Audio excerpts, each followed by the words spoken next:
Okay, welcome to yet another LinkedIn Live. Here with me, Nicholas, Nicholas Digital Twin Specialist Wern.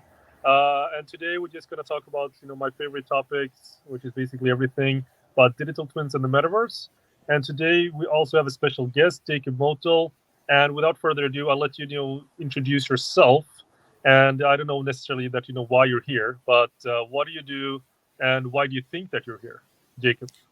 So yeah, of course. I mean, thanks a lot for the invite, Nicholas. It's such a pleasure to be here. I've seen a few of these live podcasts in the past, and I mean, you have really interesting topics. So it's kind of a nice twist to be on one of these for a change, All right. So I'm Jakub Motyl. I come from Slovakia. I'm a Slovak, not to be confused with Slovenia.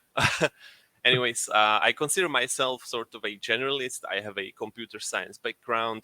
I'm really kind of like a professional sponge when it comes to things. So if I find like an interesting topic, I tend to just dive in and learn Professional everything there is sponge. about it. Did you say that? I never heard that. Yeah, I kind of yeah. I hope it catches on. Chief executive sponge or something. Exactly. Okay. Yeah. But no, So please go on. Sorry. Yeah, yeah. no, yeah, that's kind of yeah.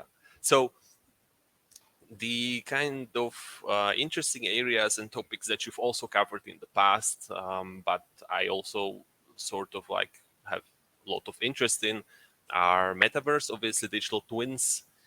That's kind of related to also smart cities, which is a concept that I'm a bit more familiar with. But yeah, very much in the same ballpark. And then we can maybe touch on gaming, and what Yeah. remote culture should look like in this year and age, and where we're kind of heading with all these recent changes in the post-pandemic world, in a world where it's normal to have employees in all countries all around the world, for some huge companies. So yeah, I mean, there's a Yeah. lot to Definitely to find chat about. topics to talk about. So, what in our conversation, we talked about everything, digital twins, IoT. I know that you're working on the back end side, developing the really, really cool facility management solutions. But I wanted to do something that I was interviewed with from a construction Jochen, about what is life when I want to extend that to, let's say, you're like 20. And I'm sorry, Nicholas. I'm kind yeah, of losing your audio there a okay, can you little. hear me now? Is it better? Yeah, it's much better now. Yeah. Yeah, sorry. No, I was. It doesn't help when you have your knee on the actual microphone. Okay, so the setting 2032, not even 2030. We are talking about digital twins in the metaverse. How would this conversation look like? In 10 years from now, are we using virtual reality? Is it augmented reality? Is it mixed reality? What does it look like, right? And does everyone have access to this? The planet is in again, like I said in the post here, there was flooding in Pakistan. We have extreme weather, extreme basically everything, right? Are we Yeah. going back to 2G, 3G, or are we moving faster into the future and leveraging again, VR, AR, XR stuff? What do you think? Yeah.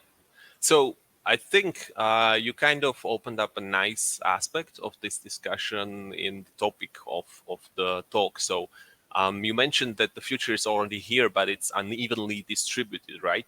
And Yeah, so, yeah, it kind of like I could immediately like map that to how I imagine the future and how I imagine the world is like now, because I only have some kind of idea based on what I see, obviously.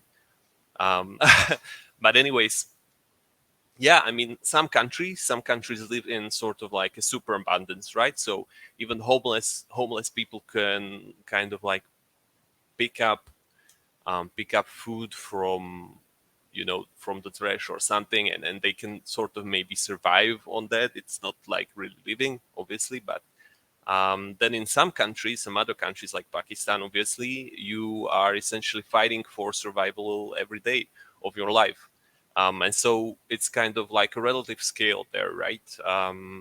And yeah, I mean, some people are just luckier than others, I guess, but there's yeah, also the aspect of us living in similar conditions like a few decades ago, maybe you could say.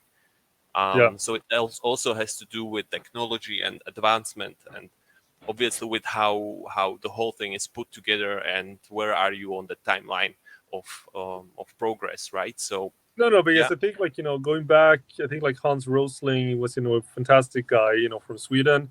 He just said, if you look at the facts and look at data, the world is getting better, right? Everyone is yeah, moving out of poverty and all this kind of stuff. But I think like now, I'm just wondering. This is an interesting topic that you also said that are we moving towards will there be a widening of the gaps so that the ones that are actually having really really good right now are they just going to have like increasingly better because they can survive extreme climate changes, they can move whatever they want to, and the ones that are stuck in these climate disaster zones, the ones that are going to be affected by climate disaster, as probably everyone knows, that's not the one. They're not the ones that actually possibly cost a lot of these things to happen, right? yeah, So I think like will technology, how could that actually help in making their lives better? Or again, like we see right now, I've seen some really really really cool um, Unreal Engine stuff, right? The yeah, real Unreal Engine videos where they're underwater and it just looks like that is for real. It's really really hard to distinguish if it's real or not. But if you're gonna run that on any kind of setup or rig right now, you need to have money, right? You need to have really good connectivity if you're going to do the digital twinning aspects. So will yeah, technology have been democratized, do you think, so that we're running Unreal Engine stuff on 2G connections? And you said something before we started that you're in the war zone, or let's say you're just in a rural area somewhere with poor access to connectivity, and you want to be in the same room in a virtual reality room with someone on the other side of the planet, right? Or are yeah, we limiting absolutely. this, really cool stuff, to again like the ones that are fortunate enough to be born somewhere, where they have money, or like me, being here in Sweden, right? What do you think? Will it be more democratized, or will it still be elitist, or what? Yeah, and what can we do about it right Yeah, now? yeah, of course. I mean, that's a great question. So how will the metaverse come to be? Essentially, what you're asking, right? So Yeah, how can we get to the future from this point? Like, how do we get there from A to B? Yeah, I mean, there's a lot to cover there. Obviously, it's a very very like complex question. Obviously, no, but like okay, I'll just give you a prompt then, because I think like if you look yeah, at but the metaverse, right? Right mhm, now, there are a lot of what is it? It's useless. It's useful. I always say that instead of escaping reality, I will use the metaverse and other stuff to improve reality. So that is one thing. But I also know that speaking of Zuckerberg, before we started, he's got a lot of flack, or he's got a lot of criticism for the level of fidelity and the visualizations of Meta, right? But at the same yeah, time, they have to provide something for what is it, 1 billion, 2 billion people or something. So of course it can't just be like Unreal Engine set on Macs, possibly, et cetera, et cetera. So I mean, because the democratization aspect is, it's for me, and we got Robert Cross here in the comment section, that is sort of real concerns about access to technology, right? So again, but again, we fast forwarding to 2032. Does, if we go to, what is internet penetration? Is it 90%? Is it 100%? Is the metaverse accessible? Just what do you think, right? So, I mean, we can of course create the future, but let's just try to predict it for now, if possible. yeah, of course. I mean, let's take a few different like maybe perspectives and imagine what it could be like to maybe not the final destination as much because it's not Yeah, really a destination per se, but um, like maybe specific experiences that could be a part of that or could be labeled metaverse experiences, right? So yeah, so I just want to drop the reference because Nicholas, you kind of referenced this before, but there's a podcast with Joe Rogan and Mark Zuckerberg, and they're talking about the new VR headset, the Project Cambria, that's supposed to come out in October, and it's confirmed. Um, there's supposed to be like dynamic foveated rendering and some really interesting features which are gonna sort of push the boundaries of what people imagine is possible right now. Um, kind of. So that's going to be interesting to see what happens with that because there's yeah, there's a lot of buzz around it.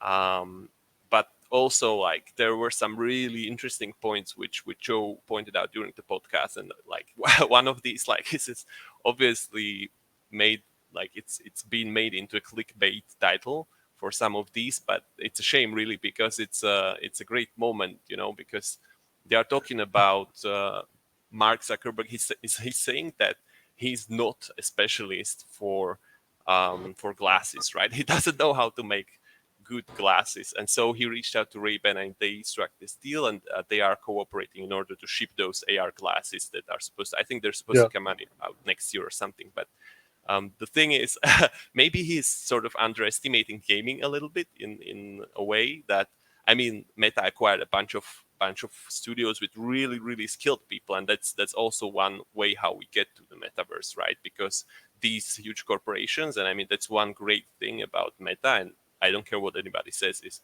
they really put the money where they put work, right? Yeah. So they invest lots of money into researching AR, despite most of the technologies being under patents from the US military, you know, and just like being really not accessible, Yeah. and sort of like trying to get there somehow, despite all of these hurdles. And then someone like Joe Rogan comes over, you know, and he asks you like, so okay, you can take pictures and you can make videos with your AR glasses, right? So what about creeps? Like, what if someone is like secretly taping you at like on the Yeah. street, you know? So how are you addressing that? And Mark is like, okay, yeah, we've put like this LED indicator in the glasses that's blinking Yeah. when you're recording. And then Exactly. Joe goes like, okay, so what if I tape it over? No, but I feel like that's Yeah, exactly because Google Glass, that came out, what is it, 10 years ago or something, right? That was exactly the same stuff that was, back then, the mixed reality glasses from Google, yeah, that, it has this indicator on when everyone is recording, and no one wanted, anyone to be recording, right? But I think it's different now than it was back then because now, we have influencers, walking around everywhere, everyone is recording at some point in time. Um, but what do you think? Like, is it just gonna be what is AR? Is it good yeah. for anything? Right? Is So it good for anything or not? it's easy to find problems with things when you are creating something that's Yeah, like breaking the paradigm, like it's obviously like completely something completely new, something like a quote from I'm not sure if it's real, but like there's a quote by Ford, I think Harrison Ford, um, which goes something like, if I gave people what they wanted, they would have gotten faster horses or something like that. You Was know? that Harrison Ford or Henry Ford? Henry Ford. Sorry, Henry Ford. Yeah, I thought you were I gonna say fumbled Henry that. Ford, and then you Yeah, I said mean, Harrison Ford. No, no, Indiana no, Jones. definitely. But Like if I asked people what they wanted, would ask for faster horses, right? And yeah, on that side, it's also the same that when he was trying to sell it, he sold it as motorized horse carriages or something, yeah. right? Or I mean, faster that's horse because you yeah. couldn't really call it anything else because then it was too futuristic. So I So mean, I think that's interesting because it always has to, match the reality that is with the stuff that is, going on, and this transition phase that we're, always on, with the future, clashing with the past, and the past, clinging to the future at all times. I think is really, really interesting. But okay, so what you were saying with Harrison Ford, what yeah, did you want to say? yeah. Nah, just like the general thing is like, you need to make it accessible, right? So in gaming, Yeah, and this is especially a thing, like there's an ideal ratio of how much innovation can you put in a product for people to still be able to sort of embrace it, you know, and kind of not be afraid of it because it's something new. And yeah, so this is kind of like reflected on multiple levels throughout industry. yeah, um, so one of these is exactly like, 20% innovation is just the right spot, but like how do you measure that? Like, okay, what's yeah, 20%? yeah, It's just exactly. super random. No, no, no. Just But I they'll think give like you like the everyone listening, if you search for the Kano model, I think that's always good. It just shows you sort of what are the basic functionality that you have to touch, in order to get to the 80/20 stuff. What are the the improvements and what are the exciters, right? yeah, So that's one thing. But one thing that I think about when you're talking about this, it used to be incremental innovation, all this kind of stuff. I mean, I buy that to some extent, but also I think it's, we don't have the time, right? So, I mean, the time is running out, right? We see Yeah. all these extreme climate changes, and I have a extreme sense of urgency. And I think going back to the topic of digital twins and the metaverse, the whole point that everyone seems to forget all the time is with digital twins, it's supposed to be a digital twin of the reality that we live in, right? Yeah. So, and the way that we're going to act in the metaverse, or like digital twins, that is collaboration in terms of the metaverse, is going to be exactly how we do it in the real world, right? So it's just going to be a one-to-one. So digital twinning, per definition, is like a one-to-one replica of something that exists in reality, fed with real-time data. So Yeah. by that definition, there's basically going to be no hurdle. It's not going to be innovation, right? Because the best technology is when it's seamless. It just works as an enabler. So for me, I Yes. mean, just with the teleporting aspect, travel to time, all this kind of stuff, it's just, well, we're going to do the same thing that we always have done, but we allow people to make mistakes. They get, we can train on this kind of stuff forever. We can hire people faster, having played this game of a factory or the school stuff that I'm doing right now. And they're not going to have to change, right? Then maybe have like a virtual reality headset or mixed reality glasses on, but everything that they do is not going to be about 2D dashboards. Is not going to be simplifying complexity to the extent that you have no idea what it's talking about. It's just going to mirror reality. So it's going to be no difference from what they always have been doing. It's just going to be, that you don't have to travel to the other side of the planet. It means that you don't necessarily, if you make a mistake in setting this stuff up, it's going to blow up, and it's just going to be, benefits, right? Yeah. Do you see what I mean, or is that something that sort of gets lost, or because that's yeah, No, definitely. I think that's a key aspect to metaverse, to many different definitions, and definitely to the most like popular ones. I think this is like a hidden first principle for sure. That's there. And the thing is, it's the same, but the devil's in the details. Like you yeah, have to have some sort of interface, and then technology. So far, I mean, we haven't really mastered quantum technology yet, but technology so far is sort of only allowing you to explore a limited number of options, right? And it's limited in time as well, so you can generate a set number of options in a set amount of time.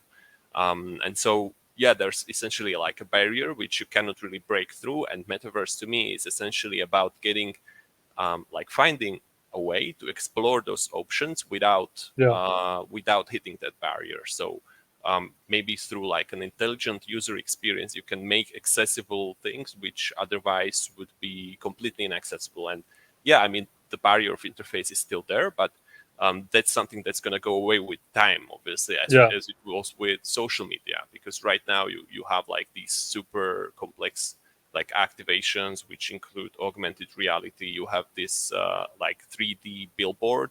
I think it's in Japan and in yeah. I'm not sure where exactly. I don't want to like bullshit you right now, but yeah. And it looks like it's like there's actual space inside the building Yeah, I don't know. where there's I've seen this right. volumetric displays, right? No, Yeah, but that's a good example because, again, like with EDX, I'm so like the acting CEO of EDX. I'm also, acting CEO of NZT. I am yeah, the CEO of When You're Consulting, and I do a lot of different things. But for EDX, again, we have this sort of like our own Google Earth, right? That is an up-to-date, subscription model, digital twin with satellite data that we can turn into 3D information, any part of the planet, filled with real-time data, and basically create so like digital twins on demand. So imagine we do that for a city. So we have like a digital replica of where the trees are, where the buildings are, all this kind of stuff. And you take exactly this concept. So this is where I think like augmented reality plus real-time data is really, really interesting.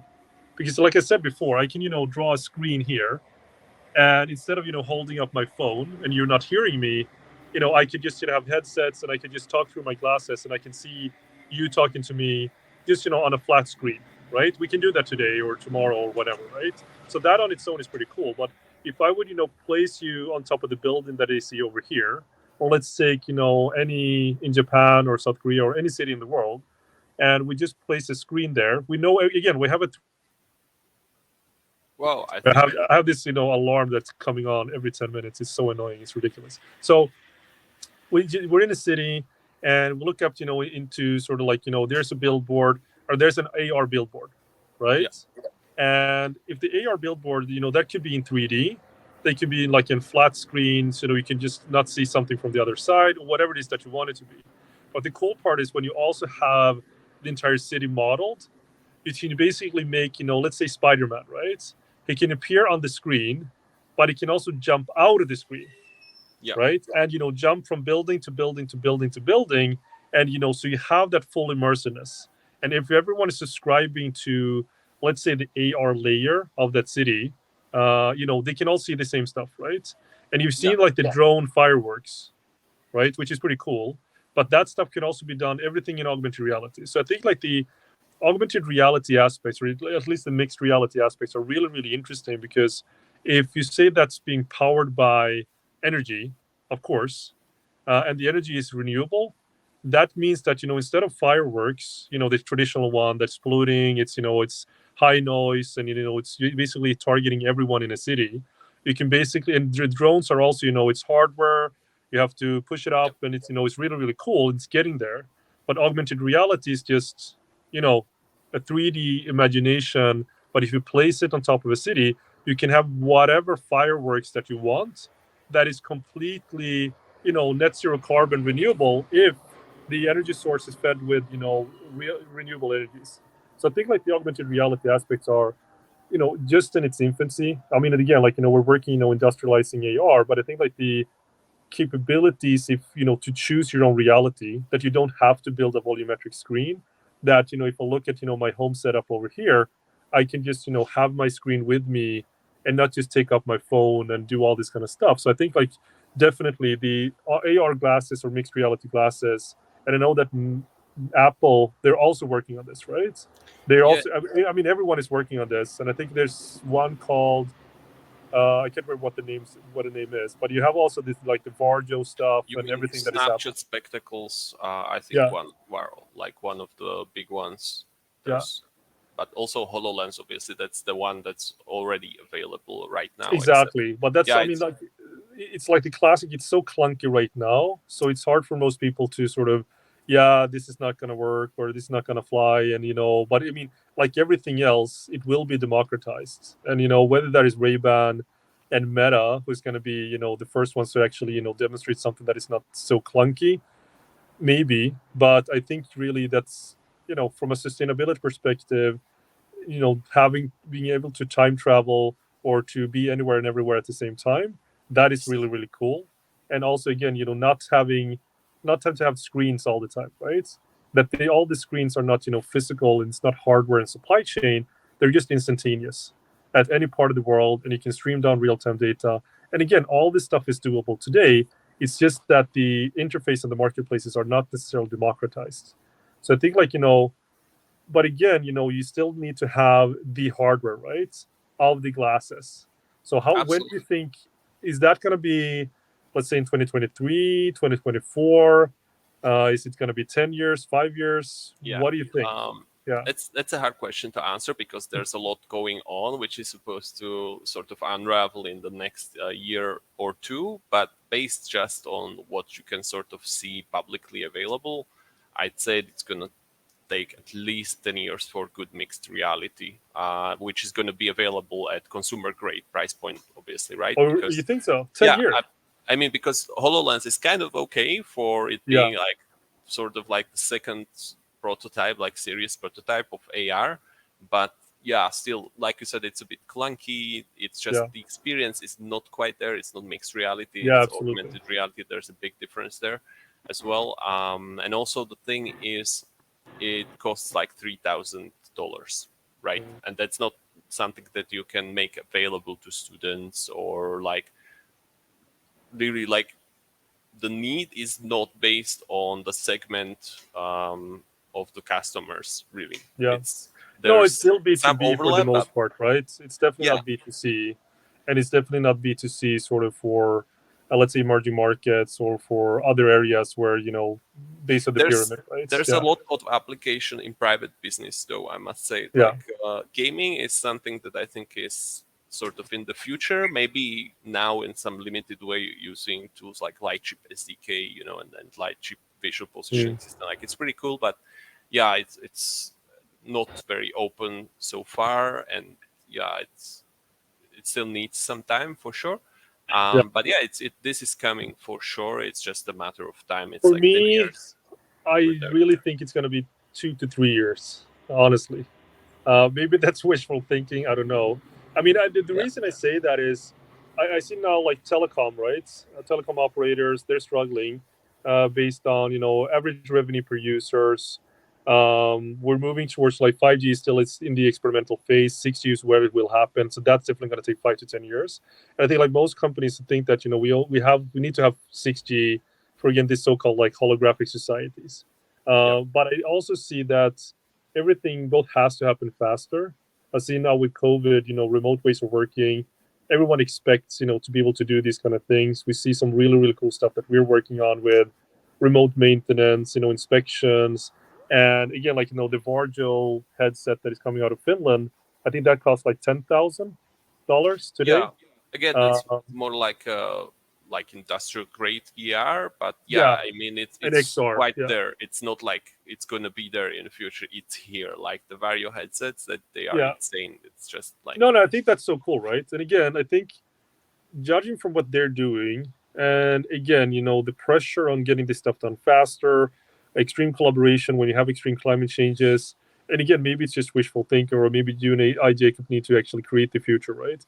I think like 2 to 3 years, and again, just going back to the telco side, it's average revenue per user, but it's also because the fact that they're before they can acquire more users, right? So they want to get into the base of the pyramid. They need to get into more areas where there are no users, and in order to yeah, reach these users they need to offer more services, so it's more revenue, it's more access to new users. So I really, really think that the pressure is on to democratize this and to be able to deliver these solutions again to a broader base, which is like the entire world, right?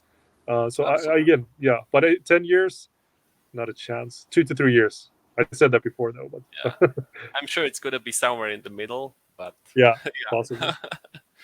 yeah, But okay, so we're running out of time here. But any final words? And again, like you didn't really say, yeah, what company are you working with right now? yeah. Or I wanna give and you were at a shout Gamescom, out. right? And you Yeah, I were at was at Gamescom last Gamescom. week with Yeah, me. that was Yeah, amazing.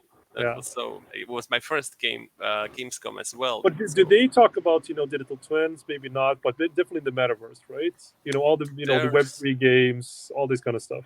Yeah, I mean, there were some console experiments before with body tracking, so I consider that a little bit like mixed reality as well. Yeah. And yeah, for sure. I mean, there's a lot going on with Niantic, but I didn't really see those guys at Gamescom, so I'm not sure. Okay. Maybe I just missed the booth or something. So yeah, I think gaming is kind of in the future, because really, when you look at commerce, it's sort of like they have their own problems right now. Let's say it like that. Like they need to do everything they can just to fight the changes in marketing, like in user acquisition. It's getting really hard. The CPI is getting super high for lots of people. It's hard to make good targetings anymore Mm. because of the app tracking transparency. Again, like that's great for users, and as a user, I super appreciate it. But at the same time, like these, it's actually making bigger companies more profitable, because they can still share the user IDs between those products, right? So it's all about building vertical products right now, building Mm. suites of services, right? Where you can provide multiple services, where you can integrate again. So that's all sort of like shaping up into the metaverse. And I really want to give a shout out to Equinox Games here, because it's super important that we are transferring to the remote mode of working here. And Equinox really has Yeah. been like a shining example of this in gaming industry. And I really have to say I'm super grateful to Simon and everyone at Equinox for making this possible. And for me to be able to essentially work with guys who are sitting in Vancouver without feeling like I'm sort of just like some outsource freelancer, or Yeah, in something. Slovakia, exactly. Yeah, we have like this remote workspace called Gather, where everyone customizes their sort of like 8-bit style old Pokemon game style offices, you know. Oh So wow. yeah, and everyone has their seats, you know, No, and that we should definitely do that because most of yeah, my team are either here in Sweden but remote, or global and remote, right? yeah, So definitely, definitely have to look at that. But you said something interesting about the vertical stuff, right? And I think that's one of the largest problems in the sort of like the real world, where you yeah, have all the different systems. They solve one specific problem, but if you compound the effect, to solve the actual problem in the real world, you need 10 different solutions, right? yep, And the problem exactly, is that the people in charge of these solutions, they don't talk to each other. And then the solutions themselves, in terms of systems and open APIs and interoperability and definitely standards, is not there. So I think we I don't want to copy Web 2 into Web 3. And I think, like, Theo Priestley, which is a guru in sort of like the metaverse space, sometimes gatekeeping a little bit too much of the metaverse. But I think that the metaverse, if you see that as like a vertical something for one domain, and you have like multiverses, which is sort of many metaverses in one yep, domain, but they are interoperable, and then you have like so-called omniverse, not to be confused with NVIDIA Omniverse, yep, is where you have like this true metaverse where you can move into one domain and then to the next one and to the next one. I mean, I personally love what's the name of the movie again? Ready Player One, right? yeah, yeah. You know, I so mean, yeah, I love that so much. It's yeah, it's just I love it too much because I get disappointed every day that I can't walk into the Oasis and do cool stuff. But that's sort of what I want to do, again, tied to reality, right? yeah, Um, absolutely. Yeah, no, I mean, this is great. Like all of great technological advancements, or not all of them, but many of them are actually discovered through imagination. So that's I know, for example, Jules Verne is like this yeah, author, right? If you're yeah, of familiar, course, yeah, yeah, um, of I course. think he essentially like invented the concept of submarine through fantastic literature, and Yeah, like he wrote about Nautilus. hot air balloons, and Yeah, yeah, yeah, yeah, yeah, exactly, yeah, a yeah, thousand miles under the sea or something. yeah, Yeah, I'm not sure what's the exact wording. So yeah, I mean, it's great that commerce and art can actually like cooperate in that way, and industry, obviously, like industry is a huge driver of both, an enabler, you could say. yeah, So yeah, it's going to be really interesting to see like how this unfolds, with AI artistic tools being available to people, and yeah, then yeah. Because you're using Mid Journey, of course, right? I was actually yeah, that's wondering when you're gonna bring that up. So Mid Journey, was it Dolly? These kind of things. I really love that because it's just there's basically no boundaries left, right? You can just combine stuff and then see what happens. It's super cool. yeah, Just gonna take a comment here. So Niantic, Nvidia, Microsoft, Meta, Unreal, and Unity. Yeah, definitely. I mean, like, they're all working on these kind of things, together. Well, actually, they're not working on it together, right? And I think that's the point, yeah, that all of them have like separate so-called metaverse ideas, and the challenge is, if you want to make something in one, how do you bring it over to the next one and to the next one to the next one? And I want to give a yeah. shout out to Jamie Schwartz here, who's got a patent for metaverse interoperability. So whatever you create in Whoa, one, you can actually brand protect that, so that if you have that in, again, like something made from Nvidia or Unity or Roblox or this Gather, whatever that might mean, you can actually make sure that it's stays the same wherever you go. And I think those kind of inventions that promotes interoperability, scalability, um, composability as well, that's definitely the a must have, right? Because we're already living right now in a fragmented world. If I look at my phone, I have like hundreds of apps. None of them are really working together or designed to work together. So that's why also I've been work using Android, and then now I've been using iPhone for the last couple of years, and I actually see the benefits of having a closed sort of system as well, where everything actually works, right? Because it's such a hassle to move between different domains, move between stuff where you have to bring your own information, and it doesn't compute, right? It doesn't scale. So anyway, we can talk about this forever. But any last words? I know that you wanted to say something. yeah. I mean, I think we pretty much covered all the important bases. Maybe I wanna just like give one more thought to to the democratization of these metaverse technologies. Yeah, I mean, this is going to be a huge part. But in like the natural adoption cycle of things, I'd say first off, companies are made of people. So if someone leaves a company, they still retain the knowledge, they retain the experience that they had, and they can keep on creating. And yeah, and that's why Metaverse is all about creators. Like Yeah. everyone is essentially a creator. It's about just sharing whatever it's on the inside, because there's always something on the inside. Like people aren't hollow, really, right? So yeah, that's in a sense, I'd say people are the ones who own the metaverse and not really companies, right? And it's Yeah. like with internet, like who owns internet? Well, do ISPs own the internet? No. Yeah. Do hosting providers own internet? No. Do like CDN providers? No. It's just like it belongs to everybody who's taking part in it. So yeah, Yeah, and create it's something and then has the ability to share it. No, I love that. I think that's, I haven't really thought about it like that. So I love what you're saying, Jacob. And I think that's sort of a good, closing arguments or whatever you want to call it. That, we, the ones that are creating this, we're the ones that own it. And we are the ones to bring it, in between different realms and realities. And again, I love that quote because it also says, like, technology doesn't advance year over year over year, right? It's yep. not technology that advances; it's people that brings in the hard work that makes technology, work in solving problems faster and better. So it's a people's game. And again, I say 2 to 3 years, you say 10 years, so it's probably going to be 5 to 6 years, right? When Yeah, this is mainstream and democratized, and we solve hopefully all problems in the world. Maybe that's going to take 10 years, yeah, maybe. I really hope it's gonna be 2 years, like you said, but I'm not such an optimist as you, you know. We'll see, we'll see. But anyway, Jacob, thank you so much for attending and participating in this LinkedIn live. And again, if people want to find you, how do they do that? Classic. Absolutely. No. Add me on LinkedIn. That's, I think, the easiest way, since we're streaming on LinkedIn. Yeah, But definitely, like, do look me up. I'm all over the place. And yeah, let's get in touch. I mean, if you've got an opinion on these things, then I'd love to talk to you. You know. perfect. Good stuff, Yeah. Jacob. I'll talk to you soon. Thanks. Thanks a lot for inviting me, Nicholas. See you around. Always. Cheers. Bye bye.